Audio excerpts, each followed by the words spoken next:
Hey YouTube, so today is December 30th and it is about 6:20 p.m. When I get a vlog in before my husband gets home at 8 and I lay my daughter down at 6 so she can get a quick nap and then we'll of course have dinner and everything at 7. So today I am 38 weeks and 2 days.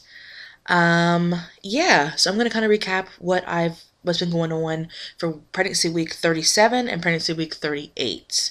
So real quickly, the baby's development. The baby right now is about 7 pounds, 20 inches long, still putting on fat stores. Surfactant is still filling his lungs, cutting the lungs for birth so he's able to breathe.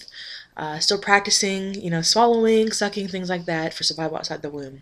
So that's really exciting. He's definitely kicking up a bunch, so it is just crazy.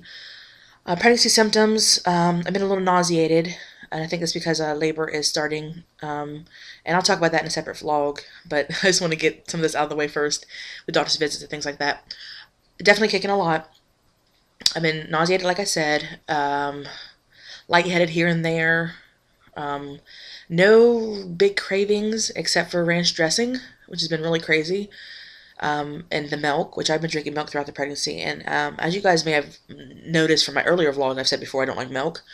But whenever I'm pregnant, it seems I drink more milk than than anything. So I've been drinking milk left and right, which is good for me and good for the baby because calcium, of course, is significant with their bone structure and formation and things like that. And it's good for me because he's sucking up my calcium stores anyway. Let's see. No more issues with my blood pressure. Lower back pain is still there. Indigestion is not as bad because I have been taking the antacid chewables, which I'm allowed to do. I talked to the doctor and everything about that. And I only take it I think I take 3 of them in a setting, usually at nighttime, and that's it. That's usually when I need them the most. It's only after eating something spicy, of course, Italian food, pizza, which pizza is not Italian, by the way. Pizza and anything that's like salsa, that it really made me sick to my stomach. And I do drink a glass of milk with those two to coat my stomach. So, anywho, those are some of my big symptoms.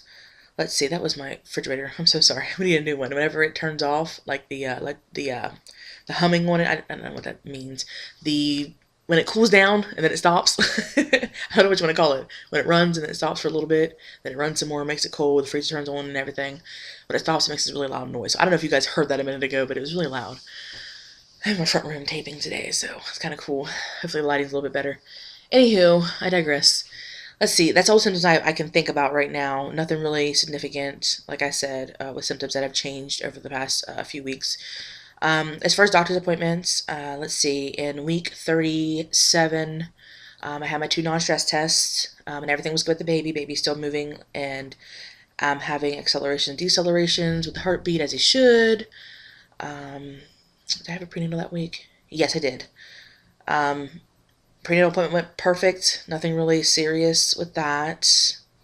Went like it normally does. Nothing really to report on that one. During week 38, I had another prenatal, which was, of course, last week. And, of course, 2 non-stress tests. I had to have them on Wednesday and Friday that week because we had Christmas and everything. So everything was all messed up. But with my prenatal appointment, I had an ultrasound, and they checked the baby for size and things. And again, they checked me for intrauterine growth restriction because of my high blood pressure, my hypertension. So, placenta looked good, baby looked good. Baby was measuring right on task, right on scale. Approximately 7 pounds and 2 ounces. So perfect. So excited about that. So I will not be having a huge baby. Now, of course, there could be, because nothing is science when the baby's inside the womb. They don't know for sure the baby's going to weigh 7 pounds, 2 ounces. But based on the measurements of the head, the stomach, and the femur, I think it's leg bone, they estimate. They kind of just estimate what the size of the baby will be at birth. So based on estimation, it was 7 pounds, 2 ounces. But, of course, it could be 6 ounces more, 6 ounces less. So anyway, baby's measuring right on. There was a little concern about the amniotic fluid. They want you at a 10. And what they do is they measure the little spaces of amniotic fluid around the baby. And I had a lot 2 weeks prior. This time I had a 7.2.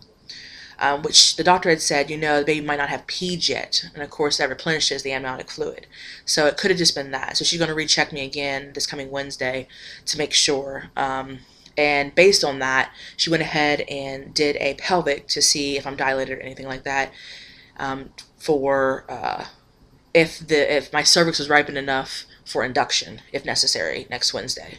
So anyway, back to the ultrasound. With the amniotic fluid, the way they measure, they can't measure the pocket of amniotic fluid that has the umbilical cord in it. Because I think because the amniotic fluid is more displaced by the actual umbilical cord, so the measurement wouldn't be accurate of the actual amniotic fluid. So they didn't measure that space. So I did have a little bit more in there, but they couldn't measure that because the umbilical cord, oh my gosh, displaces the amniotic fluid, so you don't get an exact measurement. So based on the other two spots they found, it was 7.2, and they want it out of 10. So when I talked to the doctor, she said, all we're worried about with amniotic fluid, having low amniotic fluid, is that the umbilical cord may get compressed at any time. So she said if I felt that the baby's not moving as much, let her know. Again, non-stress tests we're getting them every 2 weeks, no matter what. It could be every other day. It doesn't matter, but we're getting them 2 weeks or 2 days every week. So that didn't scare me at all because she wasn't really worried because the baby's still moving around. She told me to drink a lot of fluid, things like that, and it helps the baby to pee. When she checked me, I was 1 centimeter dilated and 50% effaced. So that was like freaking awesome.